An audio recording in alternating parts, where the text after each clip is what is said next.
Hello, അപ്പോൾ ഏത് ജന്മകൽപ്പനയിലെ എല്ലാ പ്രിയപ്പെട്ട പ്രേക്ഷകർക്കും മെട്രോ സ്റ്റാറിലേക്ക് സ്വാഗതം. അപ്പോൾ എന്തായാലും ഇതുവരെ നമ്മുടെ അശ്വിൻ്റെയും ശ്രുതിയുടെയും ജീവിതത്തിൽ വലിയൊരു തർക്കങ്ങളും വഴക്കുകളൊക്കെ ആയിട്ടാണ് മുന്നോട്ട് പോയിക്കൊണ്ടിരിക്കുന്നത്. എന്നാൽ ഇപ്പോൾ അതിൽ നിന്നെല്ലാം വ്യത്യാസമായിട്ട് അവരുടെ ഇടയിൽ ചെറിയൊരു പ്രണയം പൊട്ടിമുളയ്ക്കാനുള്ള എല്ലാ സാധ്യതകളും കാണുന്നുണ്ട്.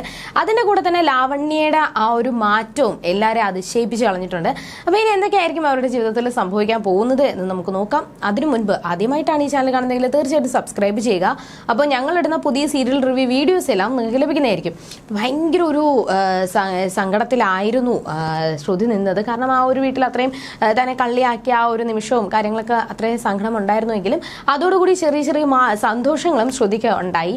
കാരണം ലാവണ്യയുടെ ആ ഒരു ശ്രുതിയോടുള്ള ഒരു മനോഭാവവും എല്ലാം മാറി. ഇപ്പോൾ അത്യാവശ്യം നല്ല ഒരു രീതിയിലാണ് അവരിപ്പോൾ മുന്നോട്ട് പോയിക്കൊണ്ടിരിക്കുന്നത്. ആ ഒരു സന്തോഷത്തിൽ തന്നെ ലാവണ്യ വീട്ടിലെത്തിയപ്പോൾ ശ്യാമാണ് കഥ തുറന്നത്. അപ്പോൾ ശ്യാം വിചാരിച്ചത് നമ്മുടെ ശ്രുതി ആ വീട്ടിൽ നിന്ന് പുറത്താക്കി, ഇനി ശ്രുതി എന്തായാലും ആ വീട്ടിലോട്ട് പോകത്തില്ല, തന്റെ പ്ലാൻ ഏറ്റു എന്ന് വിചാരിച്ചുകൊണ്ടാണ് ശ്രുതി ഇരുന്നത്. പക്ഷേ അതിനെല്ലാം വ്യത്യാസമായിട്ട് ശ്രുതി ഒരുപാട് സന്തോഷത്തോടെ നിന്നപ്പോൾ ശ്യാമ കാര്യം ചോദിച്ചിട്ടുണ്ടായിരുന്നു. അപ്പം എനിക്ക് വേറെ പ്രശ്നമൊന്നും ഉണ്ടായിരുന്നില്ല, എനിക്ക് ഞാൻ ഒരിക്കലും മറക്കാൻ പറ്റാത്ത ഒരു നല്ലൊരു ദിവസമായിരുന്നു എനിക്കിന്ന് എന്നൊക്കെ ശ്യാമിനോട് ശ്രുതി പറയുന്നുണ്ട്. അപ്പം എന്താണ് സംഭവം എന്നറിയാൻ വേണ്ടിയിട്ട് അഞ്ജലിയെ വിളിക്കുമ്പോഴാണ് അഞ്ജലിയോട് മാല കിട്ടിയോ, നീ മാല കിട്ടിയിട്ട് എന്നോട് പറയാത്തത് എന്താ, ആരാ ശ്രുതിയാണോ എടുത്തത് എന്നൊക്കെ ചോദിക്കുമ്പോൾ അല്ല, ശ്രുതി അല്ല എടുത്തത്, ഞാൻ ഇങ്ങനെ മുത്തശ്ശിയും ലാവണ്യയും ചെറിയൊരു പ്രശ്നം ഉണ്ടായിരുന്നു, അപ്പോൾ അവരെ കാണാൻ വേണ്ടിയിട്ട് ഞാൻ പോയതാണ്, അതിൻ്റെ ഇടയിൽ എൻ്റെ സാരിയിലോ എന്തോ ഉടക്കി ആ മാല അവിടെ ഇവിടെ വീണതാണ് എന്ന് അഞ്ജലി പറയുന്നുണ്ട്. അപ്പം അത് കേട്ടപ്പോൾ ശ്യാമിന് ഇതിലെന്തായാലും എൻ്റെ പ്ലാൻ ഇന്നത്തെ ചീറ്റിപ്പോയി, എന്തായാലും ഞാൻ ഇത് വിടത്തില്ല, ഈ ഒരു അവസരം എനിക്ക് നഷ്ടമായി, പക്ഷേ അടുത്ത് ഞാനൊരു പ്ലാൻ ഉണ്ടാക്കുന്നതിൽ നിന്ന് ഒരിക്കലും നിനക്ക് വഴുതി മാറാനായിട്ട് സാധിക്കത്തില്ല ശ്രുതി, ഇതോടുകൂടി നിന്നെ ഞാൻ പൂട്ടിയിരിക്കും എന്ന് ശ്യാം മനസ്സിൽ പറയുന്നുണ്ട്. അപ്പോൾ എന്തായാലും ശ്രുതിക്കെതിരെ വലിയൊരു ചതിക്കുഴി ഒരുക്കാൻ വേണ്ടിയിട്ട് ശ്യാം ഒരുങ്ങുന്നുണ്ട്.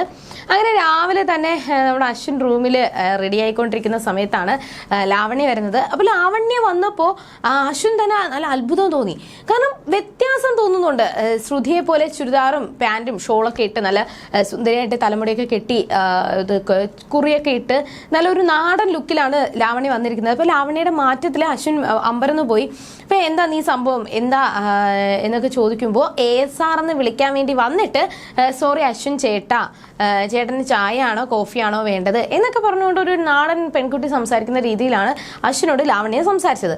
അപ്പോൾ ആ സമയത്ത് ശ്രുതി ഓട്ടോയിൽ വരികയും ശ്രുതി ലാവണ്യക്ക് ഇൻസ്ട്രക്ഷൻസ് പറഞ്ഞു കൊടുക്കുമായിരുന്നു. അങ്ങനെ അതുമായി ആ ഒരു രീതിയിലാണ് ലാവണ്യ അശ്വിനോട് സംസാരിച്ചത്.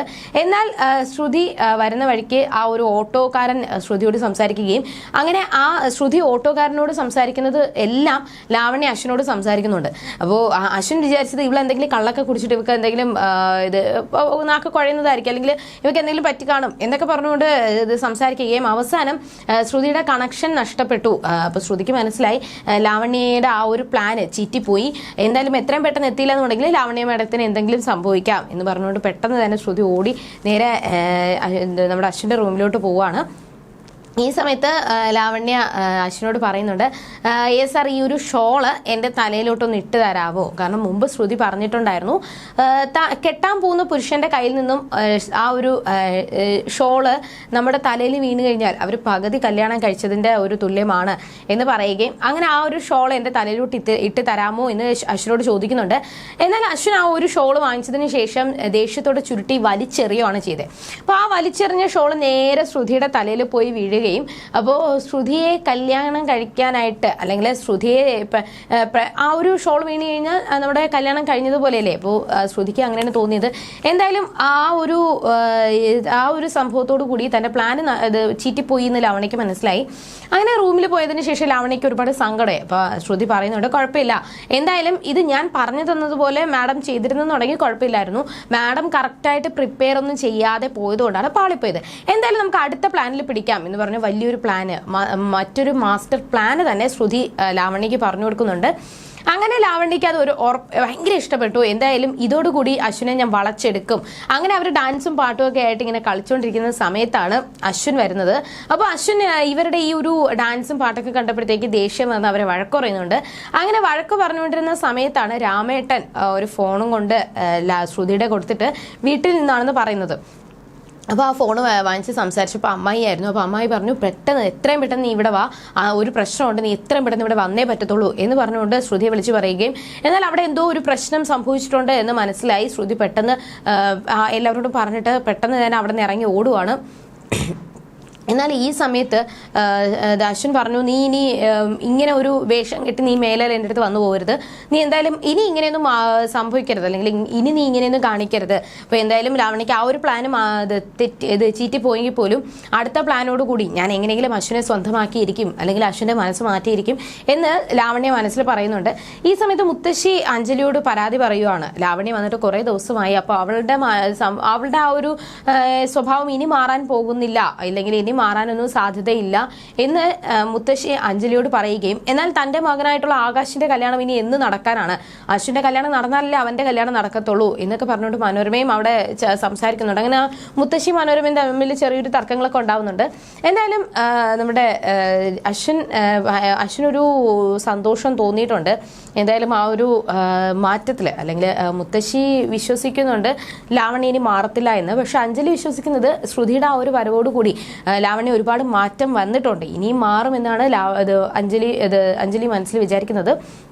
ഈ സമയത്ത് തന്നെ ലാവണ്യ എല്ലാവരെയും വിളിച്ചു കൂട്ടിയിട്ട് അത്യാവശ്യമായിട്ട് എനിക്ക് എല്ലാവരെയും കാണണം എന്ന് പറഞ്ഞുകൊണ്ട് ആകാശിനെയും നമ്മുടെ അഞ്ജലിയെയും മനോരമയും അശ്വിനെ എല്ലാവരും വിളിച്ചു വരുത്തിയിട്ടുണ്ട്. എനിക്ക് എന്നിട്ട് അത്യാവശ്യമായിട്ടുള്ള ഒരു കാര്യം പറയണമെന്നാണ് ലാവണ്യ അവിടെ എല്ലാവരോടും പറഞ്ഞത്.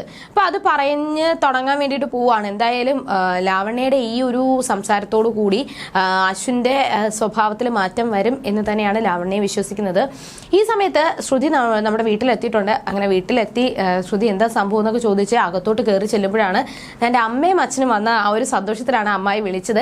അങ്ങനെ അച്ഛനും അമ്മയും കെട്ടിപ്പിടിക്കുകയും പിന്നെ സന്തോഷം പങ്കുവയ്ക്കുകയും അത് കഴിഞ്ഞതിന് ശേഷം എന്താ എന്നോട് പറയാതിരുന്നത് അച്ഛനും അമ്മയും വരുന്ന കാര്യം. അപ്പോൾ അവിടെ അമ്മായിയും നമ്മുടെ പ്രീതിയും വന്ന് അറിഞ്ഞിട്ടില്ല അമ്മയും അച്ഛനും വരുന്ന കാര്യം. അപ്പോൾ പിന്നെ അവരെങ്ങനെയാ വന്നത് എന്ന് ചോദിക്കുമ്പോഴാണ് ഇതെല്ലാം ശ്യാമിന്റെ പ്ലാൻ ആയിരുന്നു എന്നും ശ്യാമാണ് അച്ഛനെ അമ്മയും ഇങ്ങോട്ട് കൊണ്ടുവന്നത്, എന്നിട്ട് ട്രെയിൻ ടിക്കറ്റ് ബുക്ക് ചെയ്തതും അവരെ വിളിച്ചുകൊണ്ട് വന്നതും ശ്യാമാണ് എന്ന് ശ്രുതിയോട് അവിടെ അമ്മായി പറയുകയും, അങ്ങനെ ശ്യാമിനെ മുഖത്ത് നോക്കിയിട്ട് ശ്രുതി ഒരു നന്ദി പ്രകടിപ്പിക്കുന്ന രീതിയിൽ സങ്കടത്തോടെ നോക്കി നിൽക്കുന്ന ആ ഒരു രംഗത്തോടു കൂടിയാണ് ഇന്നത്തെ കഥ അവസാനിക്കുന്നത്.